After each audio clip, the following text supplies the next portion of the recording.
আসসালামু আলাইকুম, স্বাগত জানাচ্ছি আরটিভির রাতের সংবাদে। সাথে আছি ফারজানা তানি। নতুন বাংলাদেশ গঠনে ব্যবসায়ীদের সহযোগিতা চাইলেন অন্তর্বর্তী সরকারের প্রধান উপদেষ্টা অধ্যাপক ডক্টর মোহাম্মদ ইউনূস। গণ অভ্যুত্থানে শহীদদের স্বপ্ন বাস্তবায়নে ব্যবসায়ীদের কাজ করার আহ্বান জানিয়েছেন তিনি। ডক্টর ইউনূস বলেন, শুধু সরকার নয়, দেশের কল্যাণে সবাইকে সংস্কার আনতে হবে। রাজধানীর হোটেল ইন্টারকন্টিনেন্টালে জাতীয় বাণিজ্য সংলাপে এই আহ্বান জানান তিনি। বিস্তারিত জানাচ্ছেন নাজিফ ফরাইজি। 15টি জাতীয় বাণিজ্য সংগঠনের যৌথ উদ্যোগে রাজধানীর ইন্টারকন্টিনেন্টাল হোটেলে জাতীয় বাণিজ্য সংলাপের আয়োজন করে international chamber of commerce ICC.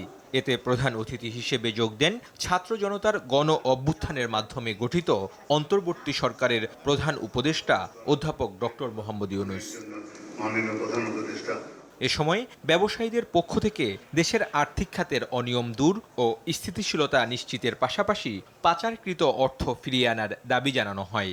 ব্যবসায়ীদের পক্ষ থেকে বক্তব্যে মীর নাসির হোসেন বলেন, সমাজ ও অর্থনীতিতে বিশৃঙ্খলা ও অস্থিরতা সৃষ্টি করে অন্তর্বর্তী সরকারকে বেকায়দায় ফেলতে মরিয়া হয়ে উঠেছে একটি কুচক্রী মহল। প্রয়োজনীয় জ্বালানি আমদানি নিশ্চিত করলে দেশের অর্থনীতি সচল থাকবে।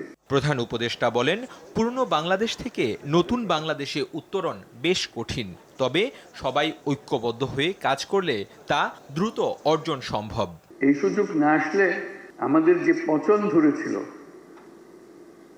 সে পচন থেকে আমাদের মুক্তির কোনো চিহ্ন দেখা যাচ্ছিল না।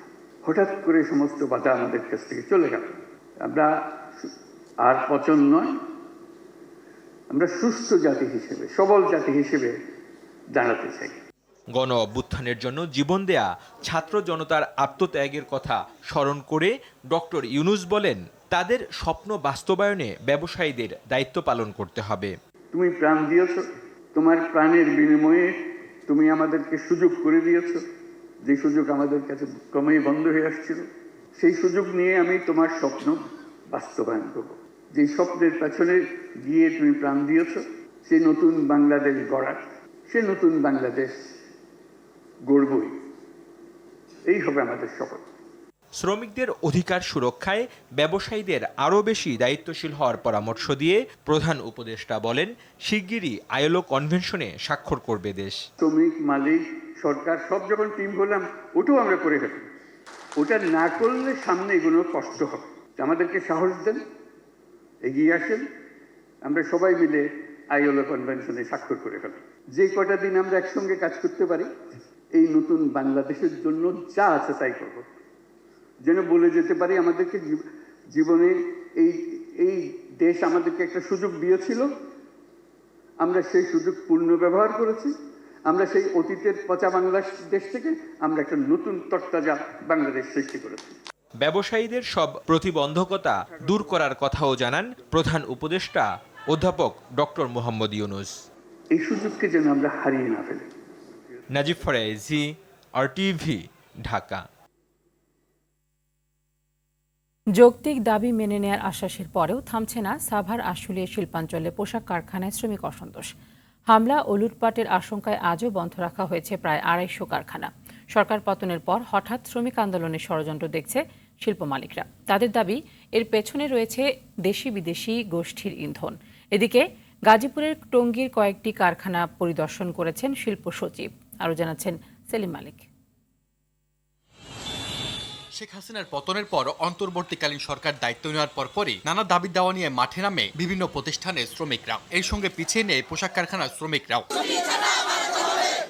দাবির বিষয়ে শ্রমিক নেতাদের সঙ্গে বৈঠক করে শিল্প মালিকদের সংগঠন বিজিএমইএ। আশ্বাস দেওয়া হয় যৌক্তিক দাবি মেনে নেয়ার। তারপরও শ্রমিক অসন্তোষের সুরাহা হচ্ছে না। ভাঙচুর ও লুটপাটের আশঙ্কায় বৃহস্পতিবারও বন্ধ রাখা হয়েছে আশুলিয়া শিল্পাঞ্চলের 219টি কারখানা। এর মধ্যেও অনির্দিষ্টকালের জন্য বন্ধ করে দেওয়া হয়েছে কমপক্ষে 45টি কারখানা।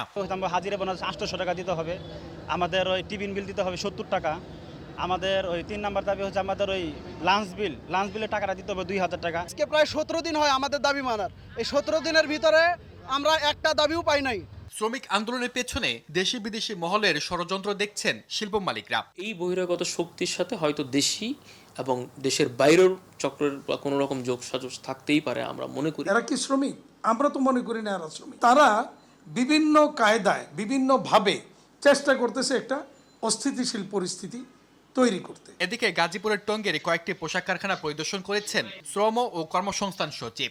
বলেন, বাস্তবায়নযোগ্য দাবিগুলো আলোচনা হতে পারে। তাদের অভিযোগ যা আছে, অনুযোগ যা আছে, তাদের অধিকার যা আছে, সবগুলো আমরা শুনবো, সবগুলো অ্যাড্রেস করবো, কিন্তু সেটি প্রপার ওয়েতে। আমরা জনগণের কাছে, শ্রমিকদের কাছে ট্রান্সপারেন্ট হতে চাই, এবং এইটাই যদি আমরা করি তাহলে হবে কি যে এই দূরত্বগুলো থাকবে না। পোশাক শিল্প এলাকায় অপ্রীতিকর ঘটনা এড়াতে কারখানার সামনে অতিরিক্ত পুলিশ মোতায়েন করা হয়েছে। টহল দিচ্ছে যৌথ বাহিনী।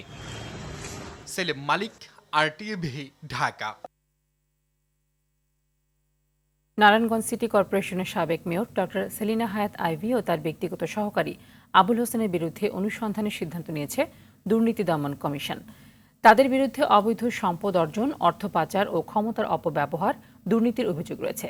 এছাড়া অবৈধ সম্পদ অর্জন ও সরকারি অর্থ আত্মসাতের অভিযোগের বিষয়ে নোয়াখালী 6 আসনের সাবেক সংসদ সদস্য আয়েশা ফেরদৌস ও যশোর 4 আসনের সংসদ সদস্য রণজিৎ কুমার রায়ের বিরুদ্ধে অনুসন্ধানের সিদ্ধান্ত নিয়েছে দুদক।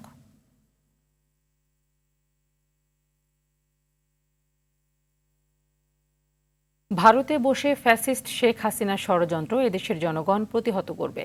স্বৈরশাসক হটিয়ে গণতন্ত্র প্রতিষ্ঠার আন্দোলনে শহীদদের স্মরণে 2 দিনের কর্মসূচি ঘোষণা করে বিএনপি মহাসচিব মির্জা ফখরুল ইসলাম আলমগীর এই মন্তব্য করেন। তিনি জানান, দেশ সংস্কারে অন্তর্বর্তীকালীন সরকারকে যৌক্তিক সময় দেবে বিএনপি। আশিকুল আলম জানাচ্ছেন বিস্তারিত। রাজধানীর নয়াপল্টনে দলীয় কার্যালয়ে সমন্বয় সভার আয়োজন করে জাতীয়তাবাদী দল বিএনপি। এতে অংশ নেয় দলটির মহাসচিব, স্থায়ী কমিটির সদস্য সহ জেলা পর্যায়ের শীর্ষ নেতারা। গণতন্ত্রের সমস্ত প্রতিষ্ঠানগুলোকে তারা ধ্বংস করে দিয়ে সমন্বয় সভা শেষে সংবাদ সম্মেলনে গণতন্ত্রের জন্য সব শহীদদের স্মরণে 2 দিনের কর্মসূচি ঘোষণা করেন বিএনপি মহাসচিব। 14 তারিখে বিকাল 3:30টায় শহীদ মিনারে একটি সমাবেশ অনুষ্ঠিত হবে। এই সমাবেশটি হবে এই 14-15 বছরে যারা গণতন্ত্রের আন্দোলন করতে গিয়ে শহীদ হয়েছেন অথবা পঙ্গু হয়েছেন, যারা নির্যাতিত হয়েছেন, তাদের আত্মীয় স্বজন বা তাদেরকে নিয়ে এসে আপনার একটা সমাবেশ করা হবে। 15 তারিখে কেন্দ্রীয় অফিসের সামনে অর্থাৎ নয়াপল্টনের এখানে আমরা একটা সমাবেশ করব। এই সমাবেশটা হচ্ছে গণতন্ত্রকে প্রাতিষ্ঠানিক রূপ দেবার সমাবেশ। মির্জা ফখরুল বলেন, সম্প্রতি গার্মেন্টস শিল্প সহ বিভিন্ন সেক্টরে অস্থিরতা ফ্যাসিস্টদের ষড়যন্ত্রের অংশ।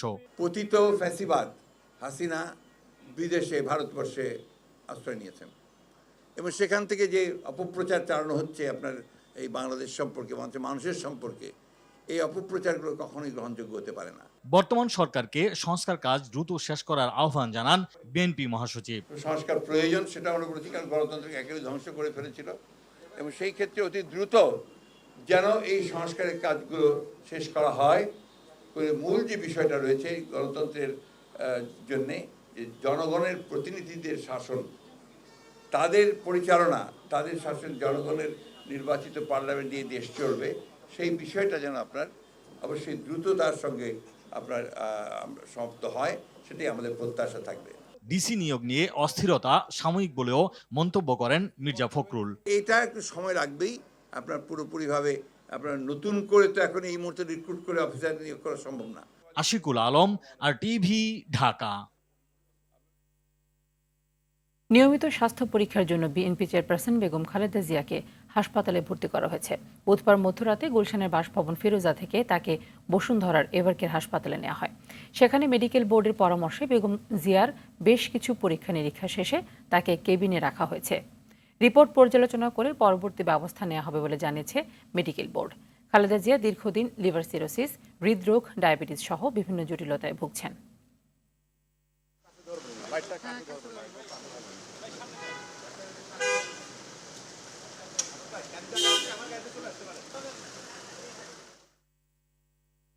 বিচার বিভাগ সংস্কারের উদ্যোগকে স্বাগত জানিয়েছেন রাষ্ট্রের সর্বোচ্চ আইন কর্মকর্তা অ্যাটর্নি জেনারেল মোহাম্মদ আসাদুজ্জামান। তিনি মনে করেন, একক ব্যক্তি স্বৈরাচার হওয়ার পথ বন্ধ করতে সংবিধানের 70 অনুচ্ছেদও সংশোধন করা জরুরি।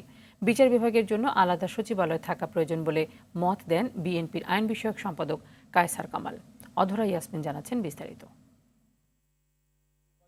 জাতি হিসেবে নতুনভাবে যাত্রা শুরু করতে সংস্কার ভাবনার রূপরেখা ঘোষণা করেন প্রধান উপদেষ্টা। গঠন করে দেন 6টি কমিশন।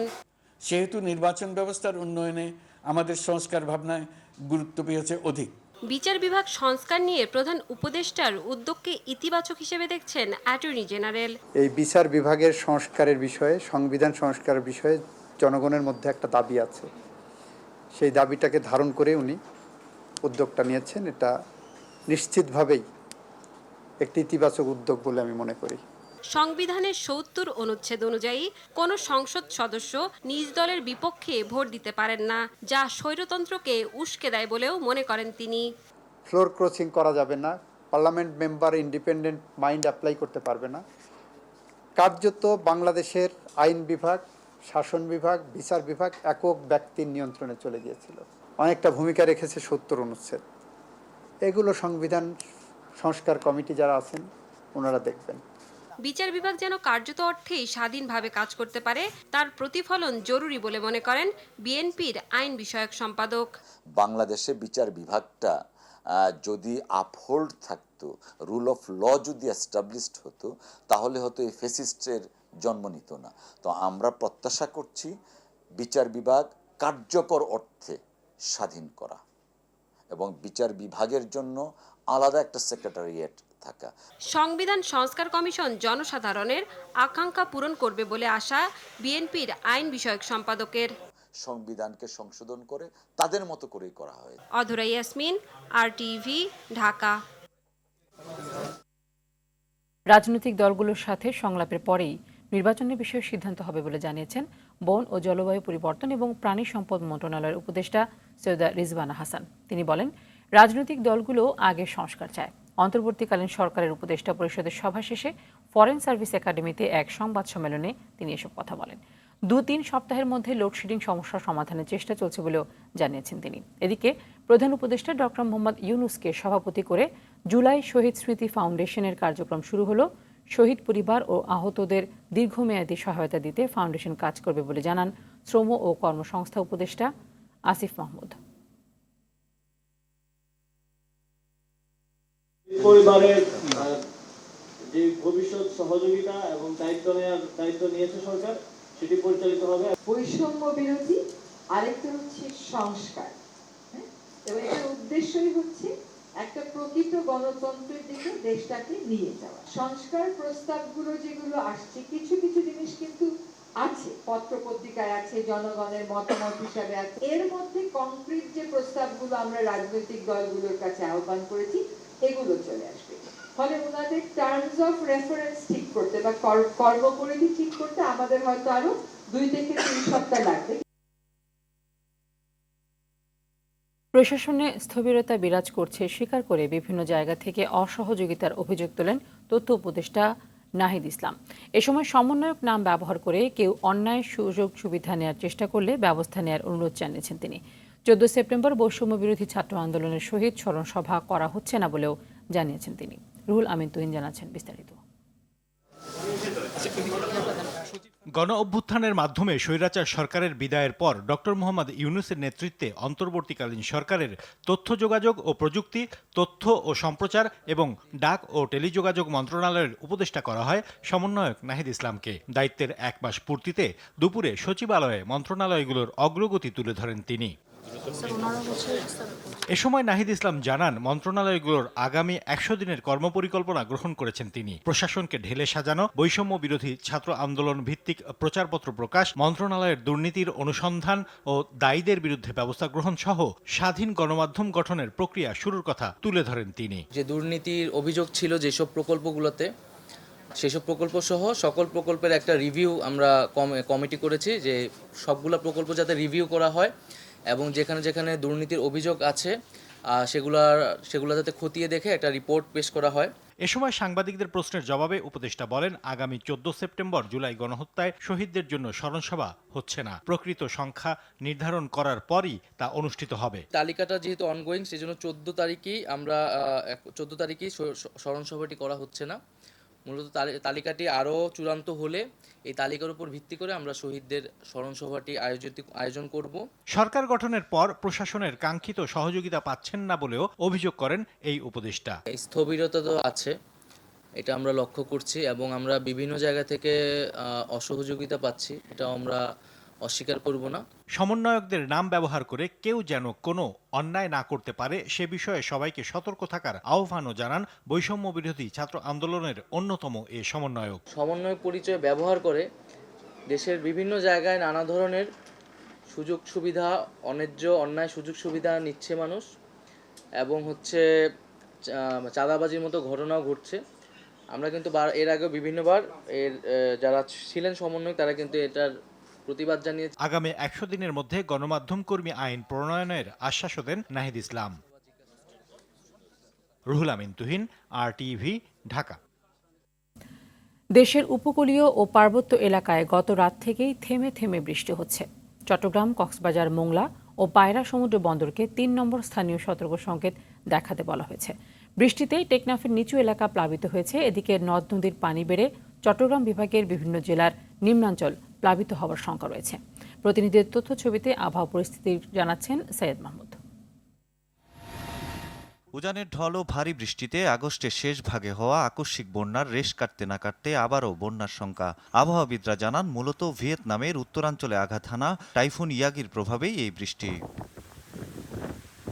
বিকেলের আগে 15 ঘন্টায় টেকনাফে 112 মিলিমিটার বৃষ্টিপাত রেকর্ড করেছে আবহাওয়া অধিদপ্তর। বাসাবাড়িতে বৃষ্টির পানি ঢোকায় স্থবির টেকনাফের নির্মাঞ্চল। সকাল ও দুপুরে মুষলধারে বৃষ্টি হয় কক্সবাজারেও। এছাড়া ঢাকা, খুলনা, বরিশাল, চট্টগ্রাম ও সিলেট বিভাগের অধিকাংশ জায়গায় রাত থেকে থেমে থেমে বৃষ্টির খবর পাওয়া গেছে। আবহাওয়া অফিস জানায়, শনিবার পর্যন্ত বৃষ্টিপাত অব্যাহত থাকতে পারে। এছাড়া ভারী বৃষ্টিতে পার্বত্য চট্টগ্রামে ভূমিধসের শঙ্কা রয়েছে। এদিকে বন্যা সতর্কীকরণ ও পূর্বাভাস কেন্দ্র জানায়, চট্টগ্রাম বিভাগের বিভিন্ন নদ নদীর পানি বেড়ে কক্সবাজার, বান্দরবান, খাগড়াছড়ি, ফেনী, কুমিল্লা, নোয়াখালী ও লক্ষ্মীপুরের নিম্নাঞ্চল প্লাবিত হতে পারে। অন্যদিকে রংপুর সহ উত্তরাঞ্চলের বিভিন্ন জেলার তাপমাত্রা বাড়ছে। বৃষ্টিপাত হলেও গরম কমছে না, এতে ভোগান্তিতে খেটে খাওয়া মানুষ। সৈয়দ মাহমুদ, RTV। ঢাকা ব্যাংক পিএলসির ব্যবস্থাপনা পরিচালক এমরানুল হক এর মৃত্যুতে শোকসভা ও দোয়া মাহফিলের আয়োজন করেছে ঢাকা ব্যাংক কর্তৃপক্ষ। শোকসভায় বক্তারা এমরানুল হকের কর্মময় জীবনের নানা দিক নিয়ে স্মৃতিচারণ করেন এবং তার আত্মার মাগফিরাত কামনা করেন। শোকসভায় ব্যাংকের চেয়ারম্যান আব্দুল হাই সরকার, প্রতিষ্ঠাতা ভাইস চেয়ারম্যান ATM হায়াতুজ্জামান খান, পরিচালক আলতাফ হোসেন সরকার, ঢাকা ব্যাংকের ভারপ্রাপ্ত ব্যবস্থাপনা পরিচালক AKM শাহনেওয়াজ ও উপব্যবস্থাপনা পরিচালক মোহাম্মদ মোস্তাক আহমেদ সহ ঊর্ধ্বতন কর্মকর্তারা উপস্থিত ছিলেন। খেলার খবর। আসন্ন বাফুফের নির্বাচনে কাজী সালাউদ্দিনের বিরুদ্ধে শক্তিশালী পূর্ণাঙ্গ প্যানেল গঠিত হয়েছে। খুব দ্রুতই এ বিষয়ে বিস্তারিত জানানোর কথা বললেন জাতীয় দলের সাবেক ফুটবলার সাইদ হাসান কানন। এদিকে ফুটবলের অধঃপতনের জন্য কাজী সালাউদ্দিনকে দায়ী করে সাবেক ফুটবলারদের অভিযোগ, অতীতে বেশিরভাগ কাউন্সিলর অর্থের বিনিময়ে কাজী সালাউদ্দিনের কাছে বিক্রি হয়েছে। এবার সে বিষয়ে সবাইকে সজাগ থাকার আহ্বান তাদের। বিস্তারিত মাহফুজুল ইসলামের রিপোর্টে। ফুটবলের সংস্কার, কাজী সালাউদ্দিনের পদত্যাগ কিংবা সালাউদ্দিন হটাও দাবিতে সোচ্চার ক্রীড়াঙ্গন। চতুর্থ মেয়াদে বাফুফের সভাপতি চেয়ারে থাকা সালাউদ্দিনের বিরুদ্ধে অভিযোগের ভান্ডার বেশ বড়। ফিফার নিষেধাজ্ঞা, অনিয়ম, দুর্নীতির ইস্যুতে দুদকের দরজায় বারবার যেতে হয়েছে। বিভিন্ন মহল থেকে পদত্যাগের দাবি উঠলেও সেসব তিনি আমলে তো নিচ্ছেনই না, বরং আবারও নির্বাচন করার ঘোষণা দিয়েছেন। প্রথম বাংলাদেশ টিম খেলতে যায় মালয়েশিয়াতে। এমন অবস্থায় আসছে অক্টোবরের নির্বাচনে সালাউদ্দিনের বিরুদ্ধে শক্তিশালী প্যানেল প্রস্তুত করছে সাবেক ফুটবলার ও সংগঠকরা। 2-1 দিনের ভিতরে ঘোষণা আসবে, আমরা একটা প্যানেল অবশ্যই দিব, সেটা একটু অপেক্ষা করতে হবে। আমরা ভালো একটা কমিটি উপহার দিব এবং প্যানেল দিব এবং ইলেকশন করব।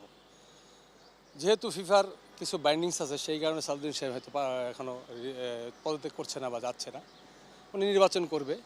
এখন ওনার কিসের উপরে সে নির্বাচন করতে চাচ্ছে আমার ধারণা নেই, কারণ ওনার যে সফলতা ব্যর্থতা কিন্তু জাতি জানে। এদিকে কাজী সালাউদ্দিনকে ব্যর্থ মন্তব্য করে সাবেক ফুটবলাররা বলছেন, নির্বাচন করার কোনো অধিকার নেই তার। নির্বাচনে অর্থের খেলা বন্ধে উদ্যোগ নেওয়ার দাবিও জানান তারা। ওনারা কিভাবে কৃতিত্ব নিতে চায় আই ডোন্ট আন্ডারস্ট্যান্ড। যে ওনারা কিসের ক্রেডিটে আবার ইলেকশন করবে শুনতেছি আমরা, আবার করতে চাই। আপনি যদি মিনিমাম আপনার কাছে লজ্জাবোধ না থাকে তাহলে আপনি কি করবেন? যারা এই কাউন্সিলর কিনা বেচা করে 90% একটাও সৎ না, সব করাপ্টেড। এবং ভবিষ্যতে যারা এই ফুটবল ফেডারেশন ইলেকশন করবে, কাউন্সিলর আসবো, 90%ই অসৎ, এরা টাকার কাছে বিক্রি হয়। আগামী 26শে অক্টোবর হবে বাফুফের নির্বাচন। মাহফুজুল ইসলাম, RTV, ঢাকা। রাতের সংবাদে এ পর্যন্ত। সবশেষ সংবাদ জানতে যে কোনো মোবাইল ফোন থেকে 2411 নম্বরে ডায়াল করুন। মধ্যরাতের সংবাদ 1টায় দেখার আমন্ত্রণ রইল। ধন্যবাদ সবাইকে।